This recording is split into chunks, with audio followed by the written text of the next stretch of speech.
ये पूछ रहे हैं कि आज महादेव ऑपरेशन पे मैं धन्यवाद क्यों नहीं दे रहा हूं, इनकाउंटर कल ही क्यों हुआ।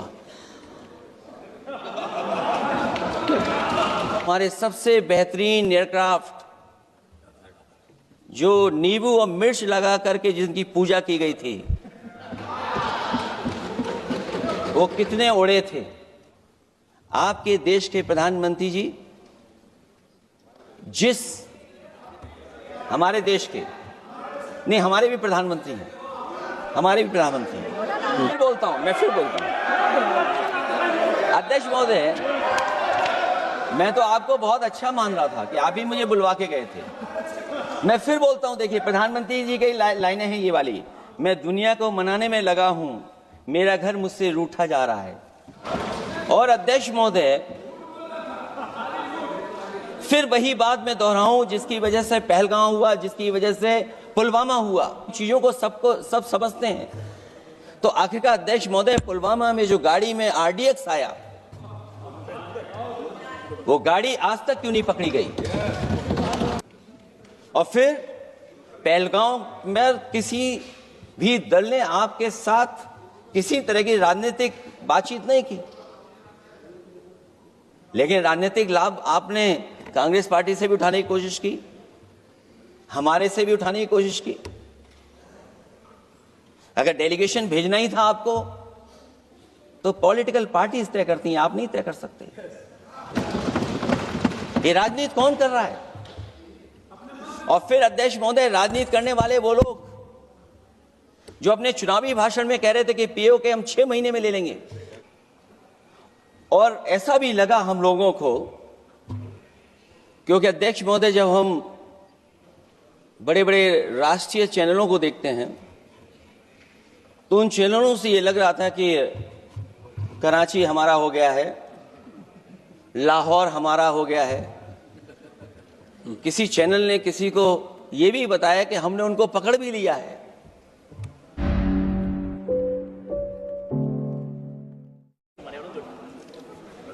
अभी मैं तमिलनाडु की DMK की माननीय सदस्य कानीमोझी जी को मैं सुन रहा था, और उन्होंने मैं उनको धन्यवाद देता हूं कि कई महत्वपूर्ण बातें उन्होंने रखी, और अभी भी उनको अपनी अच्छी बातों के लिए बधाई मिल रही है। हमें खुशी है इस बात की कि विपक्ष में जो लोग हैं उनको बधाई मिल रही है, लेकिन सत्ता पक्ष के लोग जब बोल के जा रहे हैं तो उनके सदस्य भी उन्हें बधाई नहीं दे रहा कोई। अध्यक्ष महोदय, मैं धन्यवाद देता हूं आपका भी, और क्योंकि मैं उनकी बात सुन रहा था, उनकी बात सुनने से मुझे कुछ याद आया।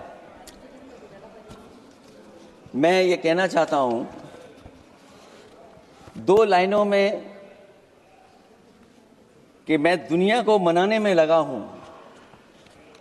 अध्यक्ष महोदय, मैं भारतीय जनता पार्टी के लिए बता रहा हूं ये लाइनें कि मैं दुनिया को मनाने में लगा हूं, मेरा घर मुझसे रूठा जा रहा है। मैं दुनिया को मनाने में लगा हूं, मेरा घर मुझसे रूठा जा रहा है। अध्यक्ष महोदय, बात शुरू करने से पहले मैं सबसे पहले भारत की सेना, उसका आभार, उसका धन्यवाद देना चाहता हूं। दुनिया में साहसी फौजों में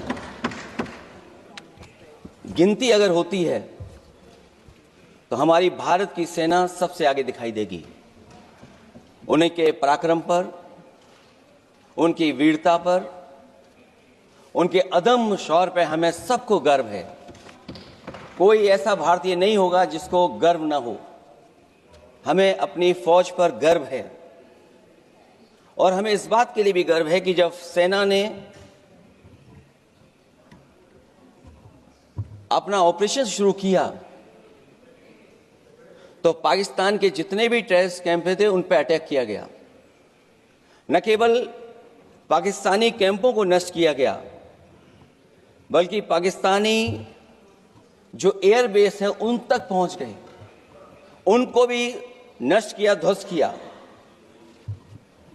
और जब हमारी फौज पाकिस्तान को हमेशा हमेशा के लिए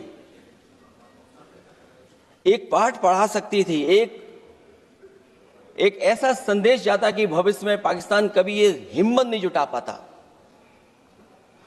और ऐसा भी लगा हम लोगों को, क्योंकि अध्यक्ष महोदय जब हम बड़े बड़े राष्ट्रीय चैनलों को देखते हैं तो उन चैनलों से ये लग रहा था कि कराची हमारा हो गया है, लाहौर हमारा हो गया है।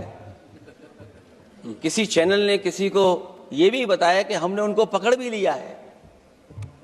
जो कमेंट्री, जो विजुअल्स थे, वो ऐसा लग रहा था कि अध्यक्ष महोदय अब पीओके हमारा हो जाएगा। हालांकि सरकार के इंजनों को मैं टकराता हुआ देखता हूं, हो सकता है ये मेरा भ्रम हो, लेकिन पीओके के मामले में सभी इंजन हमें एक दिखाई देते हैं, और जहां पीओके पे पहुंचने तक की बात थी, कुछ लोग तो पीओके पर ये कह रहे थे कि हमारा कब्जा हो जाएगा, 6 महीने का केवल हमें मौका मिल जाए। ये अफसर सरकार आखिरकार पीछे कैसे हट गई, और क्या कारण था कि सरकार को सीज फायर का ऐलान करना पड़ा? अध्यक्ष महोदय, हमें उम्मीद थी कि सरकार सीज फायर करेगी, सरकार ऐलान करेगी, लेकिन इनकी मित्रता बहुत है, बहुत गहरी मित्रता है, और उसका परिणाम यह है कि इन्होंने अपने मित्र से ही कहा कि आप ही सीज फायर अनाउंस कर दीजिए, हमारी कोई जरूरत नहीं है, हम सीज फायर आपसे ही स्वीकार कर लेंगे। आखिरकार किस दबाव में ये सरकार स्वीकार कर रही है?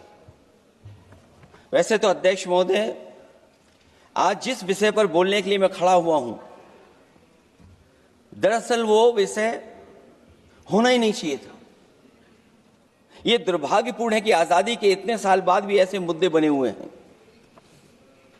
ये बात अध्यक्ष महोदय पक्ष विपक्ष की नहीं है, देश की सुरक्षा की है, जनता के जीवन और रक्षा की है। हम सब मिलकर के कोई ऐसी नीति रणनीति बनाते क्यों नहीं है जिससे सीमाएं हमेशा हमेशा शांत रहें। हमेशा देश की सरकारों को चिताया है कि असली चुनौती और प्रतिद्वंद्विता किस देश से है, कौन पूर्वोत्तर की सीमाओं में इंक्रोचमेंट कर रहा है। सरकार को ऐसे मामलों में साहस और समझदारी से काम लेना होगा, सीमाओं से समझौता नहीं करना चाहिए। आज सरहदों के साथ देश के कारोबार को भी चुनौती मिल रही है, सरकार को आगे बढ़कर के उसका समाधान करना है, 2 कदम पीछे करने नहीं है। अध्यक्ष महोदय, जो हम लोगों को सुनने में मिलता है, ये सरकार जवाब दे कि आखिरकार जो पाकिस्तान है उसके पीछे कौन सा देश खड़ा है। आखिरकार हमें चीन से उतना ही खतरा है जितना हमारे देश में आतंकवाद से खतरा है। सरकार की जो नीतियां हैं, सरकार के जो फैसले हैं, वो कहीं ना कहीं ऐसे हैं जो हमारा सीमाओं का अतिक्रमण कर रहा है, उसी की व्यापारिक गतिविधियों पर मदद करने का काम करते हैं। सरकार को अपनी आर्थिक नीतियों के लिए गंभीरता से पुनर्विचार करना होगा। हमारा व्यापार कारोबार मजबूत होगा तो कोई हमें चुनौती नहीं दे पाएगा। बात केवल $1 ट्रिलियन की नहीं बल्कि देश की सुरक्षा और आत्मनिर्भरता की होनी चाहिए। एक तरफ स्वदेशी की नीति को इस प्रकार सरकार ने ताक पर फ्री ट्रेड की बात की है, तो दूसरी तरफ मैन्युफैक्चरिंग की जगह देश को ट्रेडर कंट्री बनाकर छोड़ दिया है। यही देश के बेरोजगारी की वजह भी है। ट्रेडर्स की मुनाफाखोरी और चंदा वसूली की वजह से महंगाई बढ़ रही है। आर्थिक मामलों में ये सरकार पूरी तरह फेल हो चुकी है। भ्रष्टाचार के कारण हर जगह सड़कें और पुल ध्वस्त हो रहे हैं, टंकियां गिर रही हैं और करप्शन जगह जगह लीक होकर के टपक रहा है। मैं ये जरूर कहना चाहूंगा इस समय पर कि कुल मिलाकर सरकार को अपनी राजनीतिक, आर्थिक और सामाजिक नीतियों के लिए एफआईआर जरूर करना चाहिए। सरकार को अपनी राजनीतिक, आर्थिक और सामाजिक नीतियों के लिए एसआईआर लाने की जरूरत है, वो हर बार ये कहकर नहीं बच सकती कि चूक हुई है, क्योंकि हर बार सरकार ये कोशिश करती है कि इन घटनाओं से बच जाएं हम, केवल चूक कहकर करके। केवल हमारी सीमाएं जो पाकिस्तान से जुड़ी हैं, वहां तो आतंकवाद का हमेशा खतरा ही रहता है, लेकिन जो दूसरी सीमाएं हमारे देश की जुड़ी हुई हैं, उनसे भी हमारे देश को लगातार खतरा बढ़ता चला रहा है। आज अपनी सीमा की स्थिति गलवान से पहले की स्थिति तक भी नहीं लौटी है। जो पहले स्थिति थी वहां ये सरकार नहीं पहुंच पाई है। वास्तविक में नियंत्रण रेखा के कई क्षेत्रों में महत्वपूर्ण बफर जोन जब भारतीय गश्ती के लिए उपलब्ध नहीं है, तो पूर्वी लद्दाख में अतिरिक्त भारतीय तैनाती जारी है, जिससे सेना को सैनिकों की भारी कमी का सामना करना पड़ रहा है। हमें उम्मीद है कि जब इतने महत्वपूर्ण समय पर बहस हो रही है, तो सरकार अपनी अग्निवीर वाली योजना को वापस लेने का काम करेगी, जिससे कम से कम सेना की कमी, हमें सेना को पूरी की पूरी सेना मिल सके। जनवरी में अपनी वार्षिक प्रेस वार्ता में जब सेना प्रमुख ने से ये पूछा गया, तो उन्होंने जवाब डालते हुए कहा कि गश्ती से जुड़े फैसले अब स्थानीय कमांडरों पर छोड़ दिए गए हैं। जैसे भारत की सीमाओं की पवित्रता अब राजनीतिक नेतृत्व का नहीं, बल्कि स्थानीय सेवा अधिकारियों का मामला रह गया है। इस पे भी सरकार को बहुत गंभीरता से सोचना पड़ेगा कि जहां लगातार हमारी सीमाओं का एनक्रोचमेंट हो रहा है। चीन ने भारतीय वाहन निर्माताओं के लिए आवश्यक दुर्लभ खनिजों की आपूर्ति रोक दी है। सुना है कि बुलेट ट्रेन प्रोजेक्ट के लिए सुरंग खोदने वाली मशीनें, डीएपी जैसे उर्वरक और यहां तक कि कई बड़ी कंपनियों की रणनीति के तहत उनकी सप्लाई रोकने का काम किया है। जहां हम एक तरफ आत्मनिर्भर का नारा दे रहे हैं, वहीं हम किस पर निर्भर होते चले जा रहे हैं, ये भी विचार करने का सवाल है।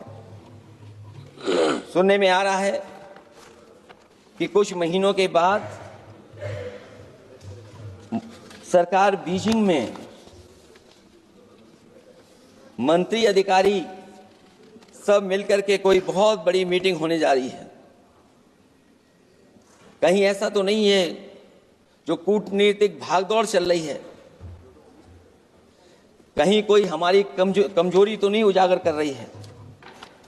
इसलिए जहां हमें पाकिस्तान से खतरा है, उसकी सीमाओं से हमारा आतंकवाद आ रहा है, वहीं जो उसके पीछे खड़ा हुआ देश चीन, उससे भी हमें सावधान रहना पड़ेगा। और अध्यक्ष महोदय, हम सब समाजवादियों ने कई मौकों पर ये बात रखी और कही कि हमारा खतरा पाकिस्तान से नहीं है, हमारा खतरा है चीन से। न केवल वो हमारी जमीन छीन रहा है समय समय पर, बल्कि हमारे बाजार को भी छीनने का काम कर रहा है। इस सरकार को कहीं न कहीं आतंकवाद को और पाकिस्तान को लगाम लगाने के लिए 10 या 15 साल का ऐसा फैसला लेना चाहिए जिससे कि वहां से हमारा कारोबार कम होता चला जाए। और अगर हमारा देश महोदय कारोबार कम नहीं होगा, तो हम अपने देश को आत्मनिर्भर भी नहीं बना पाएंगे। ये जो आत्मनिर्भर का नारा है, कहीं ऐसा तो नहीं है नारा कुछ व्यापारियों को लाभ पहुंचाने के लिए हो रहा हो? क्या व्यापार और राजनीति का संबंध ऐसा हो सकता है कि दोनों एक दूसरे का लाभ उठाएं? और याद रखें कि अगर हमें पाकिस्तान से खतरा है, तो चीन राक्षस है, वो हमारी जमीन और हमारी बाजार दोनों छीन लेगा। मैं अंत में अपनी बात खत्म करने से पहले मैं कुछ सुझाव देना चाहता हूं। और मुझे याद है जब पिछली बार चीन से सवाल खड़ा हुआ था, ये सरकार पता नहीं कैसा फैसला लेती है। और मैं अभी विदेश मंत्री जी को जब सुन रहा था, तो विदेश मंत्री जी ये कह रहे थे कि जो इंफ्रास्ट्रक्चर बन रहा है वो हमारा बहुत अच्छा इंफ्रास्ट्रक्चर बन रहा है। हम पुल अच्छे बना रहे हैं, हम सड़कें अच्छी बना रहे हैं, हम ब्रिजेस अच्छे बना रहे हैं। क्या ये सच्चाई है कि जिस तरह का चीन अपने सीमा पर इंफ्रास्ट्रक्चर बना रहा है, क्या उससे बेहतर इंफ्रास्ट्रक्चर हमारा बन रहा है? इसका जवाब जरूर सरकार दे। वहीं जहां हमारे डिफेंस को स्ट्रेंथन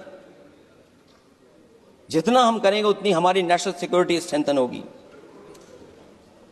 ये जो बजट लगातार कम होता चला जा रहा है, इस बजट को बढ़ाना चाहिए और कम से कम जीडीपी का 3% बजट डिफेंस का होना चाहिए। और जो बजट डिफेंस का हो वो नॉन लैप्सेबल हो, मॉडर्नाइजेशन के लिए फंड हो जिससे कि लैप्स ना करे और हमारी रिसर्च एंड डेवलपमेंट लगातार चलता रहे। जो हमें कई बार आश्वासन मिलता है कि टेक्नोलॉजी ट्रांसफर भी हो जाएगा, आखिरकार टेक्नोलॉजी ट्रांसफर के लिए हमें वर्षों क्यों इंतजार करना पड़ता है? आखिरकार इसका जिम्मेदारी कौन लेगा? जो डिफेंस प्रोक्योरमेंट है हमारा, वो डिफेंस प्रोक्योरमेंट आखिरकार क्यों नहीं होता है? जहां सरकार समय समय पर डिफेंस एक्सपो के नाम पर न केवल भारत बल्कि दुनिया से ये कहती है कि हमारे यहां इन्वेस्टमेंट करें। आखिरकार डिफेंस एक्सपो के इन्वेस्टमेंट के कार्यक्रम के बाद कितना डिफेंस सेक्टर में इन्वेस्टमेंट आया है? और साथ ही साथ जब आत्मनिर्भर की बात हो तो हमारे देश की अपनी रक्षा करने के लिए हमारे अपने लोग क्यों नहीं तैयार हो रहे हैं? यह सरकार इतना क्यों नहीं जोखिम उठा रही कि हम खुद तैयार हों उन चीजों को बनाने के लिए? इसलिए मैं एक बार फिर ये कहता हूं कि जहां पर सेना ने बहुत बहादुरी के साथ, अपने पराक्रम के साथ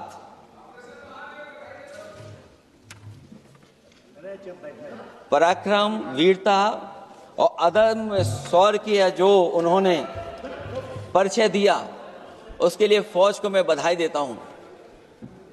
लेकिन अभी जब मैं सुन रहा था, ये जो अभी आतंकवादी मारे गए हैं, आतंकवादी मारे जाते हैं, हम सब पक्ष में हैं, लेकिन हर जगह राजनीतिक लाभ आखिरकार कौन उठा रहा है? क्योंकि मैं अपनी बात खत्म कर रहा था, अध्यक्ष महोदय ये पूछ रहे हैं कि आज महादेव ऑपरेशन पे मैं धन्यवाद क्यों नहीं दे रहा हूं? अध्यक्ष महोदय, जिस समय समर्थन की बात आई, पूरे देश के जितने भी राजनीतिक दल हैं वो आपके साथ थे। आखिरकार इनकाउंटर कल ही क्यों हुआ? और अध्यक्ष महोदय, फिर वही बात मैं दोहराऊं जिसकी वजह से पहलगांव हुआ, जिसकी वजह से पुलवामा हुआ। अगर ये इतना ही टेक्नोलॉजी और इन सब चीजों को समझते हैं और जानते हैं, इतना ही टेक्नोलॉजी और इन चीजों को सब समझते हैं, तो आखिरकार अध्यक्ष महोदय, पुलवामा में जो गाड़ी में RDX आया, वो गाड़ी आज तक क्यों नहीं पकड़ी गई? और शायद भारतीय जनता पार्टी के लोग ये जानते होंगे कि बहुत सारे विभाग सरकार के होते हैं, सैटेलाइट इमेजेस देते हैं। अगर आज भी भारतीय जनता पार्टी चाहे तो पुलवामा में जो गाड़ी आई है, सैटेलाइट इमेजेस से वो पता कर सकती है कि वो किस रास्ते से वो गाड़ी आई थी। आप हिम्मत क्यों नहीं जुटा पा रहे हैं उसके लिए? और फिर पहलगांव में किसी भी दल ने आपके साथ किसी तरह की राजनीतिक बातचीत नहीं की, लेकिन राजनीतिक लाभ आपने कांग्रेस पार्टी से भी उठाने की कोशिश की, हमारे से भी उठाने की कोशिश की। अगर डेलीगेशन भेजना ही था आपको तो पॉलिटिकल पार्टीज तय करती हैं, आप नहीं तय कर सकते। ये राजनीति कौन कर रहा है? और फिर अध्यक्ष महोदय, राजनीति करने वाले वो लोग जो अपने चुनावी भाषण में कह रहे थे कि पीओके हम 6 महीने में ले लेंगे, हम अक्साई चिन्ह ले लेंगे। इसीलिए मैंने सवाल पूछा अध्यक्ष महोदय सरकार से कि जिस समय सरकार में भारतीय जनता पार्टी आई, उस समय भारत का क्षेत्रफल क्या था और भारत का क्षेत्रफल आज क्या है? क्या 5 फिंगर्स, पेंगोंग लेक, गलवान घाटी, रजांगला, उसका जवाब किसके पास है? सरकार के पास है क्या कि नहीं है? और मैं आज अध्यक्ष महोदय कहता हूं, हम वॉर के खिलाफ हैं, हम वॉर नहीं चाहते हैं, लेकिन सीमा पर शांति रहे, हमारा कोई इंक्रोचमेंट नहीं करे। झगड़ा मैं आज भी कहता हूं ये लड़ाई आपको, जो लड़ाई हुई है वो पाकिस्तान से आप नहीं लड़े हैं। अध्यक्ष महोदय, आप कितना भी छिपना चाहोगे, छिपाना चाहोगे, कोई भी स्वीकार नहीं करेगा। ये जो लड़ाई लड़ी गई है ये आपको चीन से लड़नी पड़ी थी।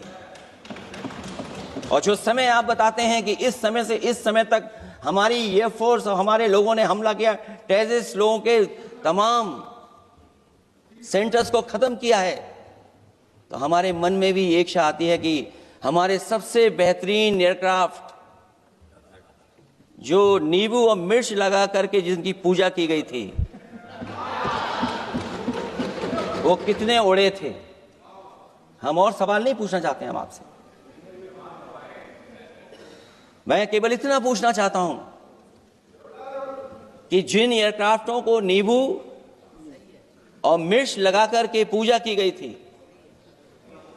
वो एयरक्राफ्ट कितने उड़े थे। हमें अपनी पूरी एयरफोर्स पे गर्व है। इतने बेहतरीन पायलट किसी के पास नहीं है जितने बेहतरीन पायलट हमारे पास हैं।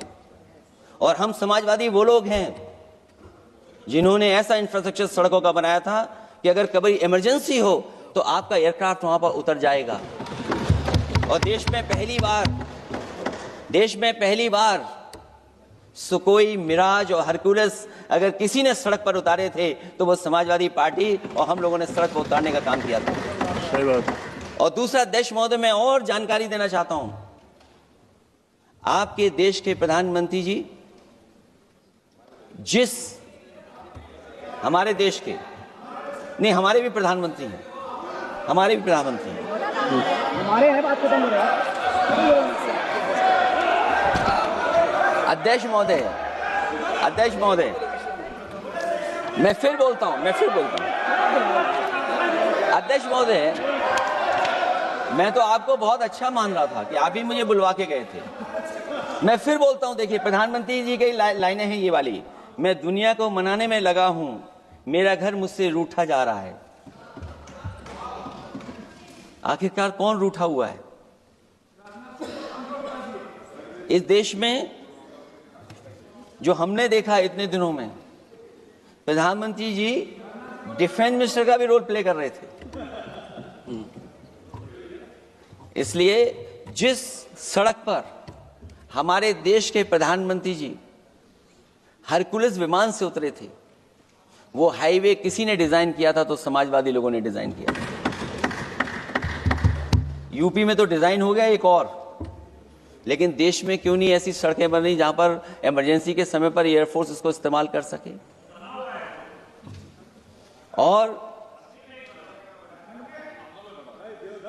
और बनाइए, मैं तो कहूंगा कि और बनाइए, मैं तो कह रहा हूं। और जिस तरीके से हमारी सेना ने जो मुकाबला किया है, सीज फायर के बाद भी ड्रोन आ रहे थे, ये भी सरकार को स्वीकार करना पड़ेगा। आखिरकार सवाल ये है हमारा कि सीज फायर किसके दबाव में किया है और सीज फायर क्यों किया जब हमारी फौज पीओके को भी ले लेती और पाकिस्तान के भी।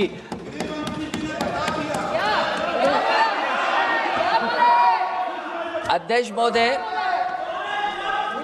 सीज फायर आपके मंत्री जी ने नहीं किया, सीज फायर आपके मंत्री जी की तरफ से नहीं आया, क्योंकि हमारे मंत्री जी वो सोशल मीडिया को देखते नहीं हैं। सबसे पहले सोशल मीडिया पे बात आई थी, आपको 1 घंटे बाद किसी ने पढ़ के बताया होगा। इसलिए अध्यक्ष महोदय, मैं केवल इतना कहना चाहता हूं अपनी बात खत्म करते हुए, आखिरकार इंटेलिजेंस फेलियर की जिम्मेदारी किसकी है? हमारे भारत का क्षेत्रफल कितना 2014 में था और आज क्षेत्रफल क्या है? और लगातार इनकी सरकार में आतंकवादी घटनाएं क्यों हो रही हैं? और हमारे देश को खतरा पाकिस्तान से तो है ही है, लेकिन उससे ज्यादा खतरा हमारा चीन से है। आखिरकार चीन से मुकाबले के लिए आपकी तैयारी क्या है? मुझे उम्मीद है कि जब सिंदूर ऑपरेशन पर सरकार की तरफ से जवाब आए तो इन सवालों का जवाब आए। बहुत बहुत धन्यवाद आपका। धन्यवाद। खबरों में बने रहने के लिए फोरम 4 को सब्सक्राइब करें और नोटिफिकेशन पाने के लिए बेल आइकन दबाएं।